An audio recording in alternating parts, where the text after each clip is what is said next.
Assalamualaikum warahmatullahi wabarakatuh. Sampurasun, salam sejahtera dan salam rahayu untuk kita semua.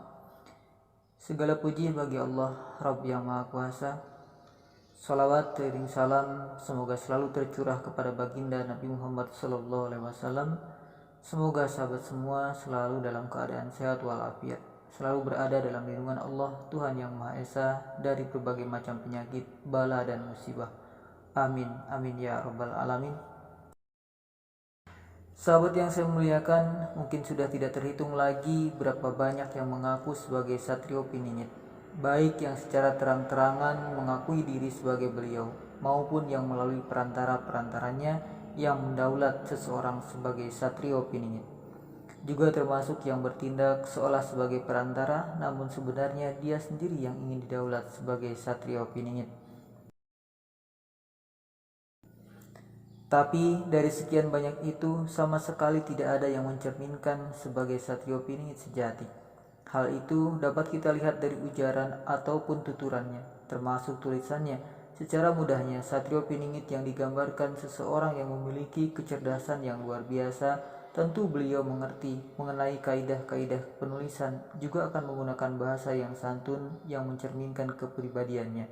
Itu hanya salah satu faktor. Hal lain yang paling pokok, Satrio Piningit sendiri tak akan pernah mendeklarasikan diri sebagai Satrio Piningit. Beliau akan terus tersembunyi sesuai dengan namanya. Yang akan muncul hanyalah tanda-tandanya saja, sehingga orang-orang akan terus menduga-duga mengenai dirinya. Sampai waktunya tiba, Satrio Piningit telah berhasil memperbaiki tatanan kehidupan di Nusantara ini.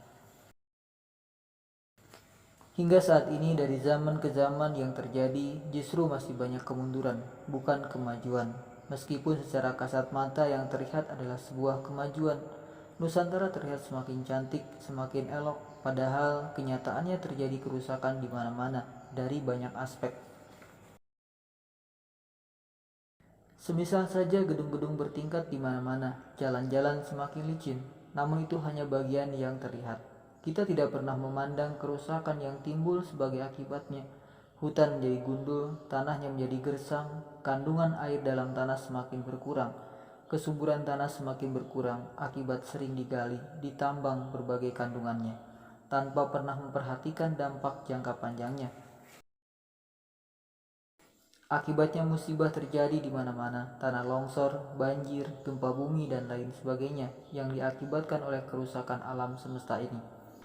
Belum lagi kekeringan semakin terasa saat musim kemarau, karena akar-akar pohon yang tersisa tidak lagi dapat mengikat cadangan air tanah, dan pada saat musim penghujan lahan resapan pun semakin berkurang, karena lahan-lahan tersebut telah tertutupi aspal, gedung-gedung, dan lain sebagainya. Fenomena ini memang merupakan salah satu atau beberapa tanda bahwa kemunculan Satrio Piningit semakin dekat.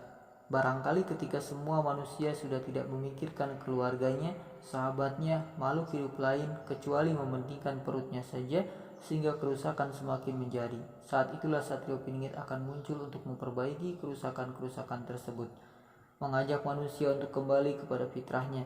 Mungkin saja kemunculannya bukan pada masa ini. Itu artinya kita yang hidup pada zaman ini tidak akan mengalami masa kemunculan Satrio Piningit tersebut. Kita hanya meneruskan ramalan Sang Prabu Jayabaya, menceritakan ulang sehingga pesan Sang Prabu tersebut kelak akan sampai pada anak cucu kita, yang mungkin di masa mereka lah Satrio Piningit tersebut akan muncul, baik kehadirannya mereka sadari maupun tidak mereka sadari. Berdasarkan paparan ini, pada intinya jika di masa ini ada yang mengaku atau mendeklarasikan diri sebagai Satrio Piningit, maka dapat disimpulkan bahwa dia bukan Satrio Piningit, sebab kemunculan Satrio Piningit itu belum saatnya untuk muncul secara terang ke bumi Nusantara ini. Namun meski Satrio Piningit itu belum muncul, kita dapat menjalankan pesan-pesan beliau yang telah lama disampaikan di masa kejayaan Prabu Jayabaya, yaitu tentang ilmu cinta kasih yang merupakan fitrah manusia. Ilmu itulah yang sekarang semakin terkikis. Kita sebagai khalifah di muka bumi ini kebanyakan sudah melupakan ajaran tersebut, yang ada hanya mementingkan diri sendiri dan kelompoknya saja. Para pemimpin kebanyakan hanya mementingkan kepentingan dirinya sendiri. Kebijakan-kebijakan pun banyak yang kurang ramah terhadap rakyat. Sering kita dengar bahwa hukum atau aturan itu tajam ke bawah, tetapi tumpul ke atas. Begitulah kenyataannya. Karena saat mereka berada di atas, mereka lupa bahwa awalnya mereka itu berasal dari bawah, dan mereka dapat berada di atas pun karena dukungan yang bermula dari bawah. Sahabat yang saya muliakan, secara jujur saya mengakui bahwa saya terlalu bodoh dalam mendefinisikan seorang Satrio Piningit ini. Namun semoga apa yang saya sampaikan ini dapat menjadi bahan renungan yang baik, khususnya bagi saya dan umumnya bagi seluruh masyarakat Nusantara yang saya muliakan.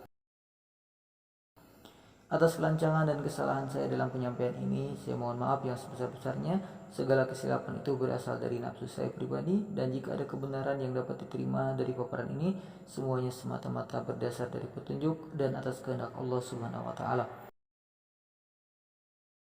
Demikian yang dapat saya sampaikan pada kesempatan ini. Bila ada kritik dan saran, silakan sampaikan pada kolom komentar di bawah video secara santun.